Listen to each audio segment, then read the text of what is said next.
Hey brother, Stuart Matola, men's relationship coach here. I hope you're having a kick-ass day. I'm outside here in Fairplay, Colorado, in this kick-ass Airbnb that I'm at for the week, on the road, traveling, coaching, enjoying summer. Hope you're enjoying summer too. I'm going to talk to you in this video about how to get what you want from her. And I'm going to give you a tool that's going to help you with that, and a question, a single question that's going to help you dial in to be in a much greater position of power to go after what you want. Up front, if you're digging this, please like or follow me on this platform, or subscribe to the lower right. If you're watching on YouTube, click that little bell, get weekly notifications about my videos when they go live. So I'm going to tell you a story up front. It's about a client of mine. Confidentiality reasons, I'm going to call him Tom. And Tom was this guy, he was a CEO in a company, kicking ass, a lot of demands. And, we tend to mystify CEOs, but these guys have it fucking tough. They're having to answer to everybody all day, left, right, keep everybody happy, steer this big ass ship. And then he comes home and he's just wanting some love and connection from his wife. Well, then he's having to answer to her as well.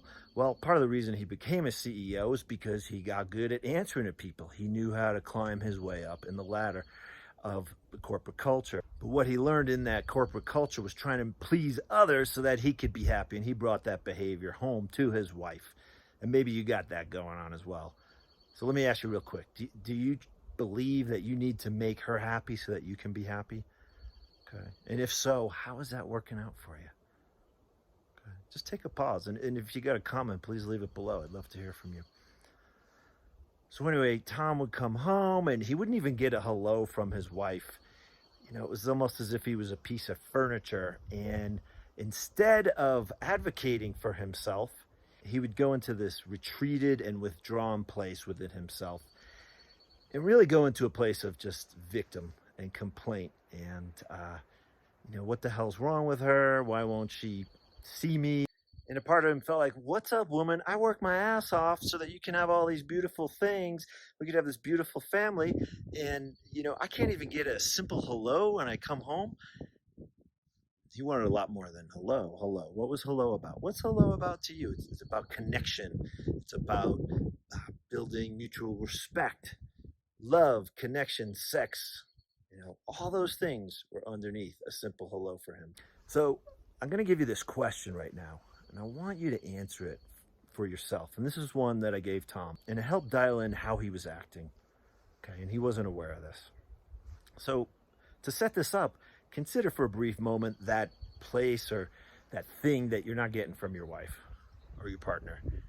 Okay, just consider that for a moment. And then tap into the feeling that you have about that. Irritation, annoyance, frustration, sadness, fear. So now sit with this question. And this was one that was a game changer for Tom. Ask yourself, how old am I? In that moment, in that place of need, in that place of neediness, how old am I? I find time and time again with my clients, they're answering that question in real life, in their adult life. They're 45, 48, 55, and they're answering that question like, fuck, it's like I'm 8 or 10 or 12, and they're noticing that they're in this child's place. And of course, you don't feel empowered in the place. Of course, Tom didn't feel empowered to ask for what he really wanted. Okay? He was coming from this needy little boy. So I want to be clear, answering that question, that's information, and that's great, and that's a start. But information does not replace action. Okay?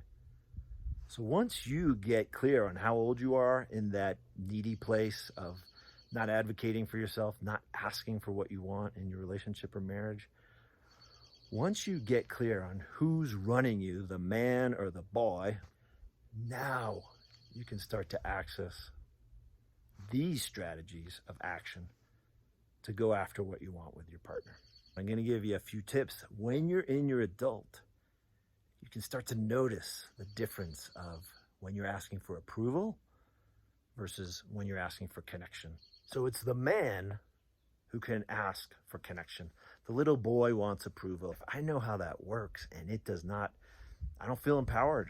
So, but when you get into your adult and you can feel into your need for connection, it's a much more powerful place. So in the case of Tom, it was him coming home, realizing he didn't want her to say hello so that she would approve of him. He wanted her to say hello so that he could feel connection with his wife, because after a long day answering to everybody, he didn't want to have to answer to her. He wanted to feel connection with her, loved, resourced, energized. Okay. Now, another one that you can tap into from your place of the adult is permission. That's the place of the little boy, versus communication. Okay. Permission versus communication. That one might come into play like, hey, I'm going to go out with the guys this weekend on Friday, etc., etc. Any problems with that logistically with the household? Is that going to work? As opposed to, hey, sweetie, can I go out with the guys Friday night? Okay, notice the difference. Okay. Another one is your ability to create a strong boundary so that you're not taking on her emotions, her reactions as your failure. That's what the little boy does. That's probably what you did in relationship to your mother way back when. But when you're in your adult with that simple question, how old am I?